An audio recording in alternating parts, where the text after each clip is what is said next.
On September 14, 2021, at 11:47 p.m., Marcus Teller's phone sent his wife a photograph of a sunset over the Cascade Ridge Trail in northern Washington state.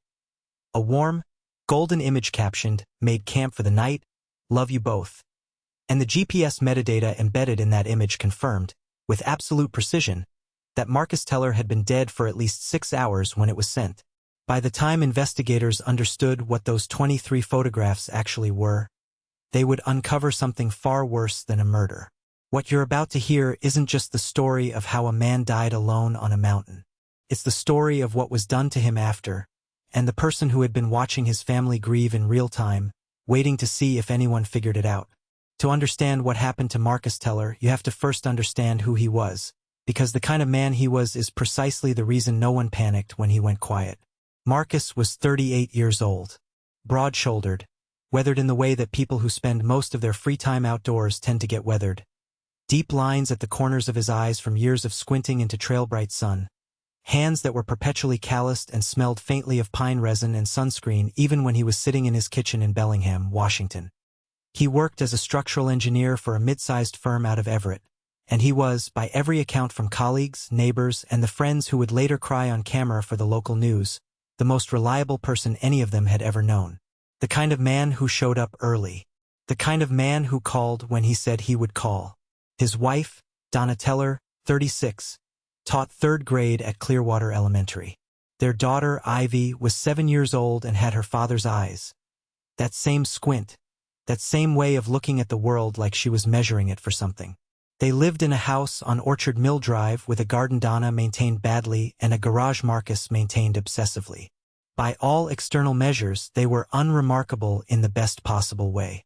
A family held together by small rituals and genuine affection. Every September, Marcus took what he called his reset trip, a solo hike, 5 to 7 days deep backcountry, somewhere he could move through silence and come back a slightly better version of himself. He had done it 8 years in a row. Donna had stopped worrying about it somewhere around year 3. The mountains, for Marcus, were not dangerous. They were the opposite of dangerous. They were the one place where everything made sense.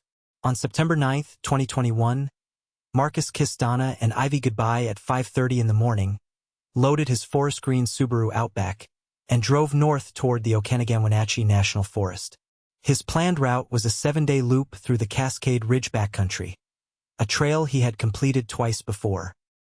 He had filed a trip plan with the county ranger station, a laminated copy of which would later sit in an evidence bag, its cheerful hand-drawn route map rendered unbearable by everything that came after. His last confirmed cell signal, independent of the photographs, pinged a tower near the town of Twisp at 9:18 a.m. on September 9th. After that, nothing, which was expected. The backcountry swallowed signals whole. The family knew this. The ranger station knew this. Nobody was supposed to worry, and for 4 days nobody did. But what the forensic analysts found when they finally reconstructed the complete data trail from Marcus's phone would cause one of the lead investigators, a 22-year veteran of the Okanagan County Sheriff's Department named Ray Castillo, to sit in his truck in the parking lot of the sheriff's office for 45 minutes after his shift and not go inside his house until his wife called him twice. The photographs started arriving on September 12th. Donna got the first one at 8:43 in the morning. Marcus, grinning, holding up a coffee cup against a backdrop of fog-wrapped Douglas firs.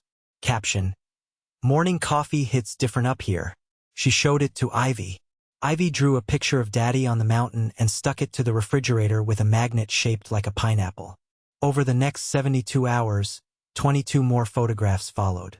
Sunrises, trail views, a blurry action shot of what might have been a black bear. Marcus's boots at the edge of a creek. Marcus's dinner.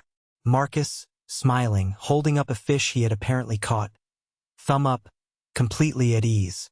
The last photograph arrived at 11:47 p.m. on September 14th. The sunset, the caption about making camp. The timestamp that would later make Ray Castillo sit in that parking lot and stare at nothing. And then, on September 16th, when Marcus did not arrive home, Donna called the ranger station. The search team found his body the following morning, 4.3 miles from the nearest trail marker, at the base of a rocky outcropping locals called Shepherd's Drop. The medical examiner would later place his time of death at approximately 5 p.m. on September 12th. The same day the photographs started. Let me be precise about what that means, because I think it's worth sitting with for a moment before we go any further. Marcus Teller died at approximately 5 p.m. on September 12, 2021. The medical examiner's conclusion was based on core body temperature at the time of discovery, insect activity, and cellular decomposition, three independent biological clocks that all agreed. He fell from Shepherd's Drop. That much initially looked like an accident. A tragic, unremarkable accident of the kind the Cascade backcountry produces with grim regularity. A misstep, bad light, the wrong angle on wet rock. But Marcus Teller did not send 23 photographs from beyond the grave. Someone else did. The technical breakdown of how the photos were transmitted came from a digital forensic specialist contracted by the Okanagan County Sheriff's Department, a woman named Claire Sue, who had spent the better part of her career reconstructing the digital histories of people who no longer had the ability to explain themselves. She was thorough, methodical, and according to Ray Castillo, almost constitutionally incapable of dramatizing anything. Which is why, when she presented her findings to the investigation team on September 24, 2021, the room went so completely silent that the detective nearest the window later said he could hear traffic from the street below and found himself focusing on it because it was the only normal sound left in the world. Here is what Claire Sue found. Marcus's phone, a Samsung Galaxy S21, forest green case, a crack across the lower left corner of the screen from a drop 2 years prior, had been used after his death. Not remotely accessed, not hacked in the traditional sense. Physically used. Someone had that phone.